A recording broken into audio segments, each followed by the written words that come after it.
એ ઇઝરાયલની vacancy છે નવી, એમાં નર્સ જોઈએ, નર્સ પ્રોફેશનલ નર્સિંગ કરેલું હોય એવી નર્સ જોઈએ.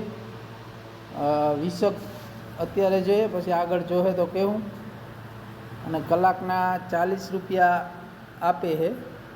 એટલે જે કોઈ નર્સિંગ કરતી હોય કે કરતા હોય એ આમાં કોન્ટેક કરજો. એની કોઈ ઇન્ટરવ્યૂ નહીં હોય, ઇન્ટરવ્યૂ હે એ બોલીને હે ઇંગ્લિશમાં બોલવાનું રહે. એક્સપિરિયન્સ લેટરું જોહે, અને 3-4 વર્ષનું હકીકતમાં એક્સપિરિયન્સ હોય ને એવા માણસ જ ફોન કરે. ખાલી ડૉક્ટર પાસેથી આપણે સિક્કા મરવીને ખાલી એક્સપિરિયન્સ લેટર કાઢવા એવા નહીં હાલે. એટલે એને ડાયરેક્ટ હોસ્પિટલમાં અને ડોર ટુ ડોરમાં છે ઇઝરાયલ માટેની વિઝા.